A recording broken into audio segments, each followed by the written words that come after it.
Friends by Mahy Margaret. Making Friends by Mahy Margaret. Illustrated by Wendy Smith.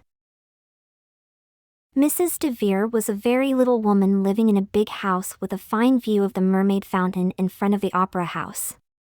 Yet, in spite of all she owned, she was often very lonely.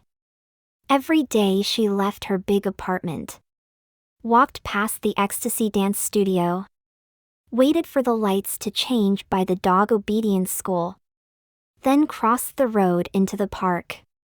She rounded the corner between the orange juice stall and the vitamin biscuit bakery, and strolled down the winding road, lined with big green trees toward the beach, the sea and the sighing waves. Mr. Derry was a very big man living in a very small cottage by the sea. Sometimes when the fish were not biting, he felt rather lonely. Then he would moodily wander up the winding road between the big, green trees, around the corner by the orange juice stall and the vitamin biscuit bakery, and across the park. He would wait opposite the dog obedience school for the lights to change, stroll past the Ecstasy Dance Studio, and sit down by the Mermaid Fountain outside the Opera House. While Mrs. listened to the sighing waves, Mr. Derry listened to the watery song of the gray, stone mermaid. Every day, going through the park, lonely Mr. Derry and lonely Mrs. walked right past each other, too shy to look into one another's eyes and smile. It was as if they were quite invisible to one another. "I need adventurous company," Mrs. DeVere told the sea. "but it has to be someone very big because I have a big house." The sea just sighed and shook its waves at her. "I need someone to walk along the beach with me," Mr. Derry told the mermaid. "But it has to be someone very small because I have a small house," the mermaid whispered back to him in her watery voice. But Mr. Derry could not make out the words. One day, Mrs. suddenly had a good idea. Off she went to the dog pound.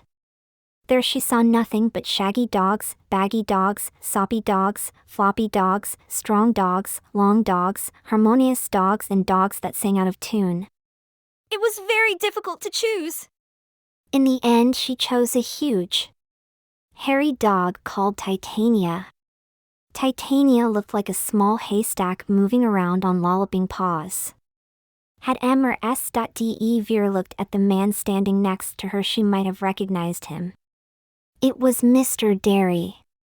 He had the same good idea. Mr. Derry noticed only dumpy dogs, jumpy dogs, scary dogs, hairy dogs, leaping dogs, sleeping dogs, and a dog that reminded him of his grandmother. It was very hard to choose. In the end, he chose a tiny dog called Oberon. Oberon's fur was wispy. He looked like a feather duster staggering around on tip-tap paws. The following morning was lovely. "Let's go to the seashore," Mrs. suggested to Titania. Cheerfully they lolloped past the Ecstasy Dance Studio. Meanwhile, Mr. Derry and Oberon were tip-tapping up the winding road, between the big, green trees, around the corner by the orange juice stall and the vitamin biscuit bakery. Mrs. DeVere and Mr. Derry, Oberon and Titania lolloped and tip-tapped across the park toward one another. "Oh!" thought Mrs. "There is a man with a feather duster on a leash."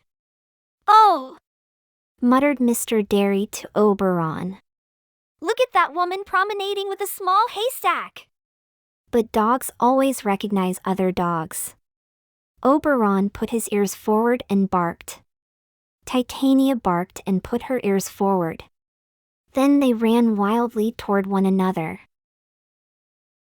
"Oberon!" called Mr. Derry sternly.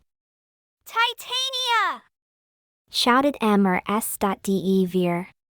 But those two cheerful and determined dogs charged around and barged around, and bounced around and pounced around, and walked on their front paws, and walked on their hind paws in such excited circles that Mr. Derry and Mrs. DeVere were suddenly tied together in the terrible tangles of the two leashes. They were face to face at last, only inches apart, staring into each other's eyes in mild alarm. "Excuse me. I'm so sorry," said Mrs.Dever. "Do let me untangle you." "Excuse me. But," said Mr. Derry, "it was my dog's fault. I assure you, madam, I have never been tied up like this before." "Nor have I," said Mrs.Dever, sounding rather pleased. Slowly they untangled one another. "Let me buy you a long drink of orange juice. It is very good in cases of shock," suggested Mrs.Dever. "There is an orange juice stall in the park. I pass it every day." "So do I," said Mr. Derry, surprised. "We will both have orange juice to lessen the shock. And I will buy vitamin biscuits for the dogs at the Vitamin Biscuit Bakery. Then we will all have something." So off the four of them went through the park to the orange juice stall and the Vitamin Biscuit Bakery. And not one of them felt lonely at all. Ever after that, Mr. Derry and Mrs.Dever and their two faithful dogs, Oberon and Titania, went either fishing together or to the opera, depending on the weather, while Oberon and Titania went to classes at the dog obedience school. Mr. Derry and Mrs. DeVere took ballroom dancing lessons. They were particularly good at the tango, for which they won several large medals. People don't always recognize people they've seen before, but dogs always recognize dogs. Does this mean that dogs are cleverer than people? Anyway, Oberon and Titania thought so. The end.